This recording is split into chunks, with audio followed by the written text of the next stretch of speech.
Hello everyone मैं चिन्नु स्वागत करछि आज गोटे हेयर कटिंग ट्यूटोरियल को। आज हेयर कटिंग थिला हम क्लाइंट गोटे कुनी क्लाइंट तो तांकर रूपा हेयर कटिंग करथिला। तो कटिंग आमे केमती करबा तांकर तो तांकर रहिछि बेबी बब कटिंग जोटा बेबी डॉल हेयर कट। तो आजिकल पिलां को ई टाइप रो कटिंग करिया बहुत ही पसंद। तो जी क्लाइंट आसले तांका बाबा तो कहथिले नॉर्मल कटिंग करिया पई किंतु जी कहथिले नाइ मोर बेबी डॉल कटिंग कर दिया। तो कटिंग करवा स्टार्ट करथिला आमे गाइडलाइन रो। तो गाइडलाइन तांकर शॉर्ट दरकार थिला देखबा तो लेंथ तांकर बहुत हेवी रहिछि आउ ग्रोथ हेयर भी रहिछि ता सहित स्ट्रेट हेयर कर्ली हेयर नुहे स्ट्रेट मिनिमम स्ट्रेट बहुत स्ट्रेट भी नुहे। तो आमे गाइडलाइन फर्स्ट ईयर साइड रो कटिंग स्टार्ट करथिलु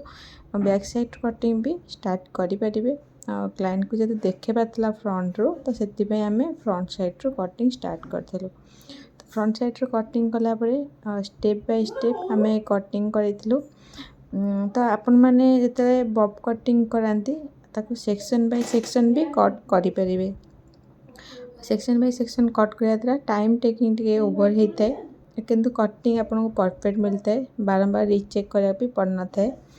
किंतु आपन जति ए टाइप रो कटिंग करछनी गाइडलाइन सहित एकथरे तो ए टाइप रो कटिंग को आपन टिके रीचेक तो निश्चय करिया पड़िबो कारण बारंबार रीचेक द्वारा ही कटिंग टा पूरा फिनिशिंग लुक आसतै। आमे ताको स्टेप कटिंग रो लुक भी करि परिबा चाहिले जते आमे स्टेप कटिंग टाइप रो सेक्शन करबा तो स्टेप कटिंग करताउ ताको ऊपर सेक्शन बाहर कर नेताउ अलग सेक्शन कर नेताउ सेटा मिनिमम सेक्शन हे जायते हेयर पतला भी आसी जायते हमको कटिंग करिया को सुविधा भी होता है गाइड भी बहुत भल भाव में विजिबल होता है। किंतु ए टाइप रो कटिंग रे हेयर ग्रोथिंग तल थिबो जदि ग्रोथिंग हेयर अधिक आसी जाउची कि कर्ली हेयर आसी जाउची तो कटिंग करिया को असुविधा हेइथाय। प्राय तो से जिनसरा फेस आमे बहुत थर करिछु जतले ग्रोथ हेयर हेइथाय हेवी ग्रोथ क्लाइंट करथाय किंबा क्लाइंट करो कर्ली हेयर हेइथाय सी बारंबार हाथ में धरा दिएनि चुट्टी बारंबार खसे आउ ताको बार बार रीचेक करिया पड़थाय। किंतु आमे ए जगह आमे सेक्शन छोट करबा पतला करबा तो हमको बेसी सुविधा हेते कटिंग करियार चाहिले फास्ट ब्लो ड्राई भी करि परिबे किंतु ओवर टाइम हे जो ब्लो ड्राई कारण लॉन्ग हेयर रहबे तो over time blow dry process तापर ता काटला को से सब हेयर कटि जिवो। तो एमती टाइप लागिवो कि बिना काम रे आमे काम करलु जो टाइप से टाइप भावना आसीबो मन रे। तो बिना भावना काम न करी आमे चाहिए से हेयर को 2 पार्ट डिवाइड कर परिबा।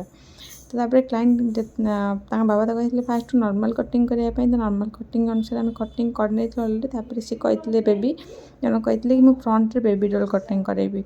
तो तांका हेयर किंतु आगे पड़ू नथला जेमति अपन देख पाते चुट्टा तांका टिकिला टाइप रो कारण तांका फ्रंट रे भौंगुरी टाइप रो अछि।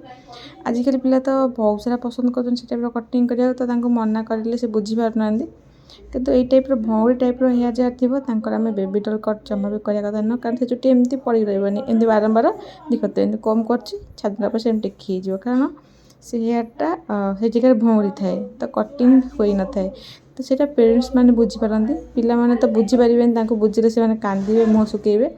तो सेति पे मो पेरेंट्स मानन कहते कि आमे ए टाइप रो हेयर रे कटिंग हबनी आपन कटिंग करिवे वो इछि नै कटिंग आमे कर देबो ते चुट्टी रहिबनी कर्ली हेयर रे भी ए टाइप रो हे न थाए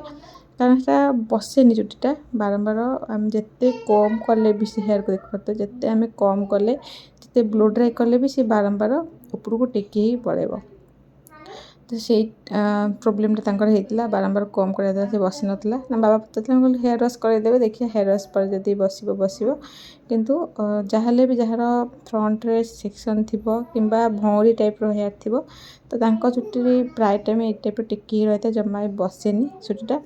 कारण से जगह रे सेक्शन ऑलरेडी विजिबल हे जाए जत्ते ताको सीधा कर कम कले भी सीधा हे न थाए। स्ट्रेट हेयर हेले भी ए टाइप रो प्रॉब्लम हबो जाहले भी तो तांकर भी सेम प्रॉब्लम हेतिला आमे ताको चेष्टा करथलु सीधा करिया पई किंतु सीधा हे नथला ब्लो ड्राई परे भी सीधा हे नथला। तो आमे चलंतु एबे रीचेक करनवा तो रीचेक करिया पई एठी आमे नेचु पूरा 0 डिग्री रे गोटे ट्रिमर जहाँ को आमे कम करिकी कट लगे पूरा 0 डिग्री रे हेयर रो बैक साइड रो पूरा क्लाइंट करो जोटा कि रही छि एक्स्ट्रा हेयर जहाँ भी रही छि आमे 0 डिग्री तो कम तापर आमे पूरा 0 डिग्री रे कम करी कट लगेबा तो देखिए आम केमती कट लगाऊँ ये टाइप कटिंग करने आम क्लाइंट को मुंड पूरा डाउन करने पड़ो पूरा 45 डिग्री अल्टा डायरेक्शन को जहाँद्वारा आपन को पूरा 0 डिग्री जो लुकटा आप दरकार पूरा स्ट्रेट कटिंग जहाँ भी एक्स्ट्रा आसो से सब आमको एक्स्ट्रा आसले आमको रिमूव करने को सुविधा हम तो एमती 45 डिग्री पूरा मुंड को डाउन कर आम कट लगेगा तो देखो तो मुझे कट लगाऊँ तो यहाँ करने द्वारा आपको सुविधा होता है कटिंग करने को आउ बहुत भल भाव कटिंग भी होता है देखिए पूरा भल भाव विजिबल भी होता है जहाँ भी एक्स्ट्रा हेयर रही जाए ब्लो ड्राई पर विजिबल होता है जदि स्ट्रेट हेयर ब्लो ड्राई दरकार नहीं आम आराम से एमती रिचेक कर देखो बहुत बढ़िया भाव में रिचेक पूरा कम्प्लीटली हो जाइए फ्रंट हेयर भी मुझे रिचेक करनी थी तथापि आम आउ थे रिचेक करना जेहेतु ग्रोथ हेयर रही हेवी हेयर रही तो रिचेक बारंबार करने द्वारा आमको गोटे सुंदर गाइड भी मिलता है देखिए आम जिते थर कम करते सारा हेयर आसीज कारण से ग्रोथ हेयर जो रही टिके जहाँ ये टाइप प्रोब्लेम तो आम कौन करना चाहिए ब्लो ड्राई भी करें जदि क्लाइंट चाहूना ब्लो ड्राई करने को तो अवॉइड करेंगे कारण सब क्लाइंट पसंद करते ब्लो ड्राई के ब्लो ड्राई आम कर ब्लो ड्राई कहते ब्लो ड्राई कर हेयर फॉल हुए से सब प्रोब्लेम लगे कि हाँ ब्लो ड्राई करते आमको से सब प्रोब्लेम हुए तो आम मैंने सब मना कर था बहुत सारा क्लाइंट अच्छे मना करती ता भर थे क्लाइंट जनक सी कि मना करते कहे नाई नाई आमर ब्लो ड्राई करनी हेयर में तो आम हेयर ब्लो ड्राई करनु केवल रिचेक करवा तो बिना ब्लो ड्राई रिचेक करवा टे टफ होता है जमीक कि क्लाइंट डिमांड ये टाइप रही है कि आमर ब्लो ड्राई करनी से ब्लो ड्राई न कले आमको हेयर असुविधा कौन होता है बारंबार रिचेक करा पड़ता है तो रिचेक बारंबार करके भल भाव में पूरा क्लीन रिचेक करनी आप देख पाते पूरा राउंड सेप आसी बाकी आम ब्लो ड्राई तो कर हल्का ड्राई करनी कारण फास्ट मुझे हेयर वेट करी जोटा कि ओदा चुटी रही था जेहतु हल्का फुल्का ड्राई तो मुझे करें ब्लो ड्राई न कले कारण ड्राई न कले ओदा हो चुटा रही आम ड्राई करना और एक्स्ट्रा हेयर जहाँ सब पड़ता है